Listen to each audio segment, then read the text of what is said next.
الحمد لله جميعا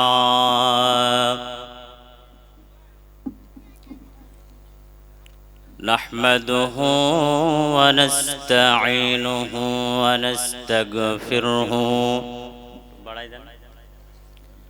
ونعوذ بالله من شرور أنفسنا ومن سيئات أعمالنا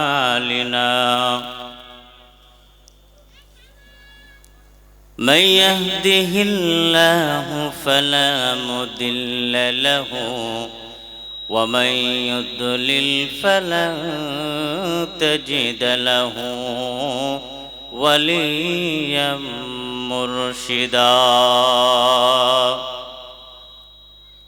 أما بعد فقد قال الله تعالى في كلامه المجيد وفي فرقانه الحميد أعوذ بالله من الشيطان الرجيم بسم الله الرحمن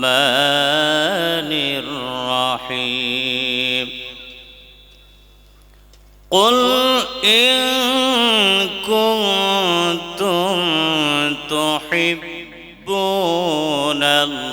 الله فاتبعوني يحببكم الله ويغفر لهم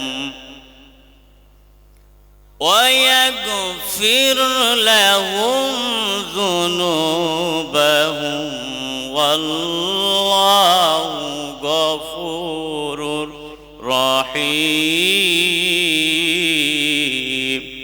الله أكبر بولن صدق الله العظيم وصدق رسوله النبي الكريم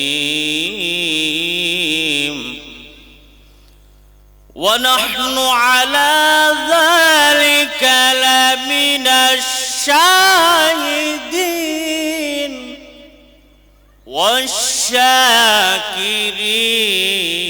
والشاكرين والحمد لله رب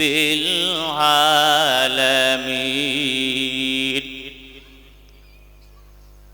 وقال رسول الله صلى الله عليه وسلم بعثت لأتمم مكارم الأخلاق أو كما قال عليه الصلاة والسلام إن الله وملائكته يصلون على النبي يا أيها الذين آمنوا صلوا عليه وسلموا تسليما اللهم صل على سيدنا مولانا محمد وعلى آل سيدنا مولانا محمد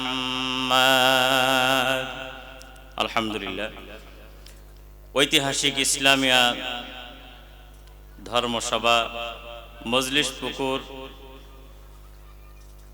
মুকুলিয়া সংঘমাঠ কর্তৃক আয়োজিত আজকের এই সবার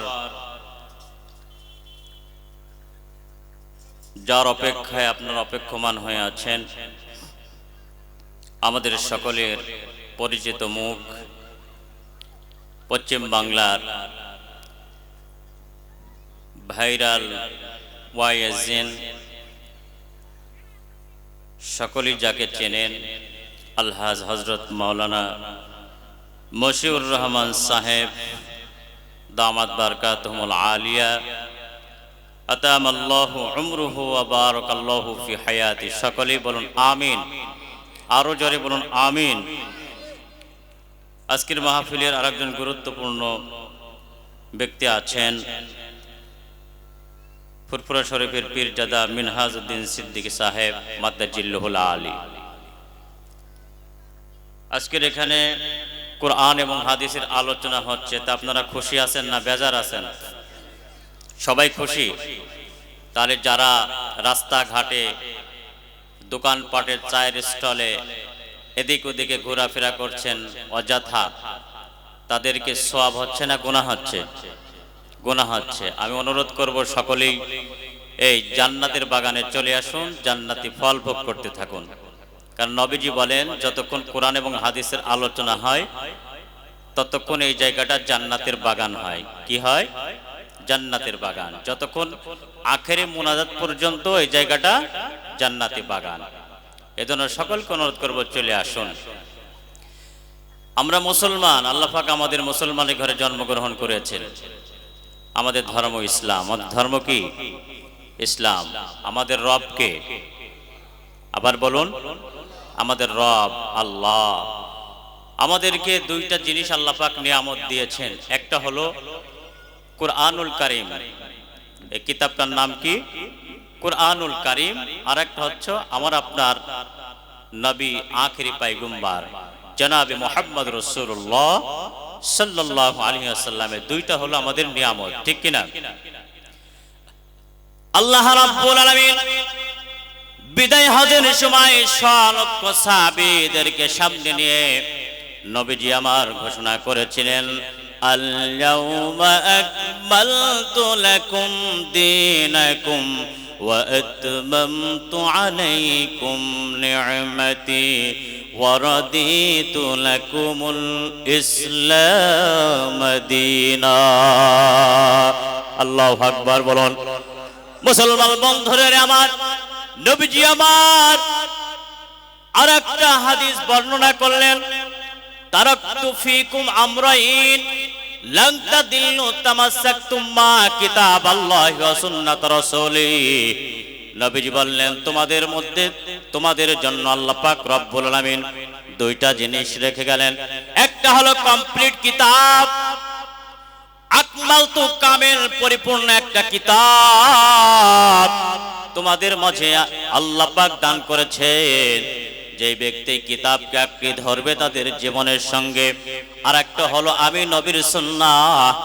কিতাব এবং সুন্নাহ দুইটা জিনিস যদি তোমাদের জীবনের সঙ্গে আঁকড়ে ধরো তোমরা পথভ্রষ্ট হবে না। আখিরাতে আল্লাহ রব্বুল আলামিন তোমাদেরকে দিবেন জান্নাত। বলুন, আল্লাহ তোমাদেরকে জান্নাত দিবে। দুইটা জিনিস, একটা হলো কোরআন কিতাব আর একটা হলো সুন্নাহ। মুসলমান ভাইরা রে আমার, এই দুইটা জিনিসকে আমাদের জীবনের সঙ্গে আঁকড়ে ধরতে হবে। নবীজির সুন্নাতকে আঁকড়ে ধরতে হবে জীবনের সঙ্গে। নবীজিকে প্রাণ দিয়ে মন দিয়ে ভালোবাসতে হবে। ঠিক কিনা? জান প্রাণ মন দিয়ে ভালোবাসতে হবে। আল্লাহ রাব্বুল আলামিন যে নবীকে অনুসরণ করার কথা বলেছেন, আল্লাহ পাক ওই নবীর চরিত্র তো সুন্দর করে দিয়েছেন। আল্লাহ পাক রব্বুল আলামিন বলেন, লাকাদ কানা লাকুম ফি রাসূলিল্লাহি উসওয়াতুন হাসানাহ। আল্লাহ পাক রব্বুল আলামিন বলে, বান্দা আমরা একজন পয়গম্বর তোমাদের মাঝে দান করলাম। যে পয়গম্বরের চরিত্র এত সুন্দর চরিত্রের অধিকারী আমি বানাইলাম। যে পয়গম্বরের চরিত্র এত সুন্দর চরিত্র অধিকারী, ওই পয়গম্বরের চরিত্র যদি তোমাদের জীবনের সঙ্গে তোমরা আঁকড়ে ধরতে পারো তাহলে তোমাদের জন্য রয়েছে সফল কাম। চিৎকার দেওয়া বলা যাবে কি সুবহানাল্লাহ।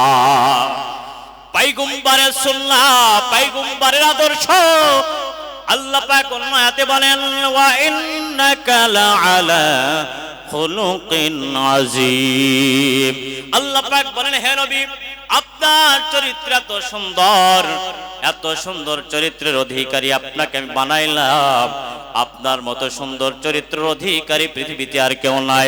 আপনার চরিত্র এত